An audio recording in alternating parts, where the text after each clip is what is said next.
barbell back squat.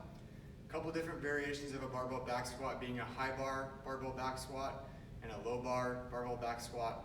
When I have a high bar set up, I'm going to be placing the barbell on what I tend to call my upper load shelf, which is our upper trap. So if you take your hand and you find your shoulder blade, you'll find a spine or a bony piece that comes across.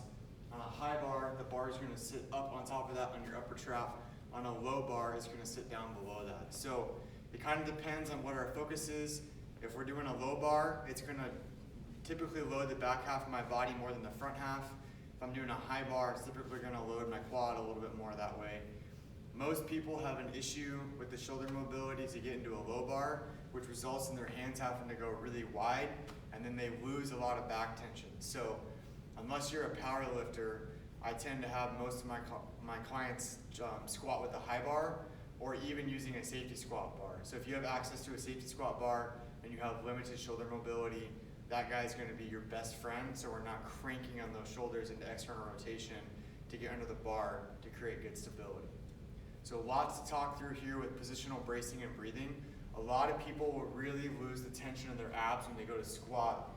So they lack thoracic extension and glenohumeral external rotation. So in order for them to get into that back squat position with a barbell, they'll really overextend their low back, and it changes the length-tension relationship of the musculature of the trunk, and they have a hard time bracing.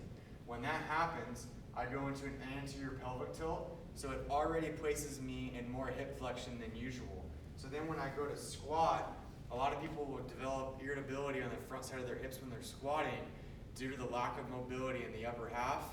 And then the other piece that couples that is a lot of people are really lacking ankle dorsiflexion. So if my knees can't translate forward, in order for me to get to depth and my upper back is locked up, most people are going to shift their hips back more, further increasing the demand of the butt, low back, hamstring, but it also brings them into more and more hip flexion. So if you're somebody that gets a little irritable in the front of the hip, you may feel a pinch or some sort of uncomfortable sensation in your hips when you're squatting, start by going into a high bar, bringing your hands a little bit wider, or even going through an external rotation screening test to make sure you can dissociate glenohumeral external rotation, adduction, to get into that good safe position from thoracic extension. See other videos on how to screen that. So most of our clients benefit from a heel lift because that gives them that dorsiflexion like we just talked about. So when we cue a high bar squat or a back squat in general, we want people to feel that tripod effect under their big toe, pinky toe, and heel. And we want to have a slight forward pressure. So if I have the bar on my back and I lean forward a little bit, I'm going to feel the pressure build under the front half of my foot. From there, I want to do a really good job of bracing, keeping everything in neutral to where my knees just bend and I descend into that bottom position, and then I can drive through a flat foot back to the top. A lot of people, when they come out of the bottom position, their knees will come back and they kind of do a little bit of a deadlift combined with a good morning. You want to keep your knees forward as you drive out of the hole so we can use our quads to combine with our hips to get back up into a fully extended position. So there's a lot going on with the back squat. Everyone's stance is going to be a little bit different.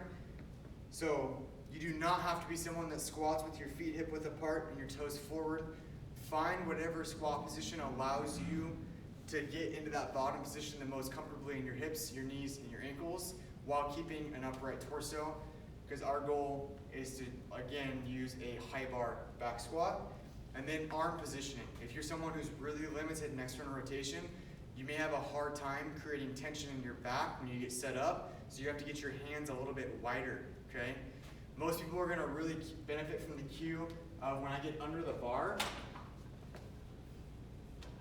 to squeeze my shoulder blades together as hard as I can and then drive my elbows toward the wall, because that's going to help prevent that forward tipping and my knees going back motion when I come out of the hole. So if my elbows are driven hard toward the wall, my upper back or my thoracic spine is locked up, so I'm less likely to do that and more likely to drive straight out of the hole.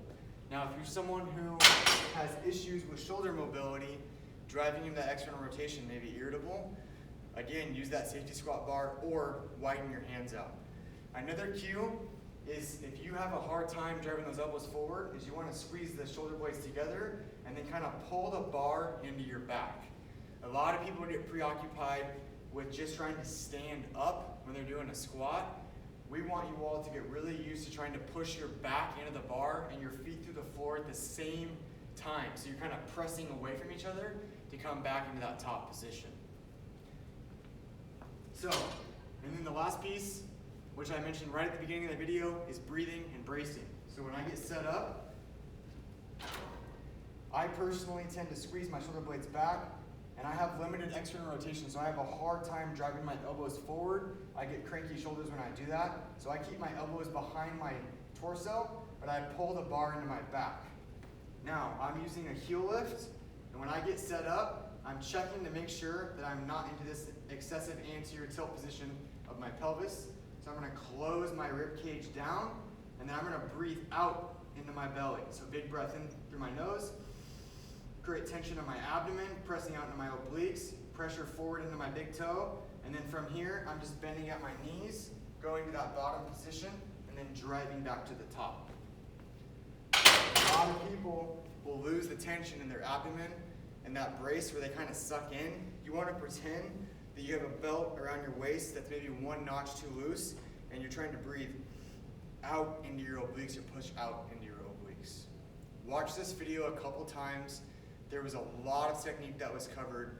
It's vital that we're really bracing, setting up good in the top position, going through a full range of motion before we start increasing a lot of load, because we want good fundamental movement patterns before we increase the load. Think about building a house on bedrock versus quicksand.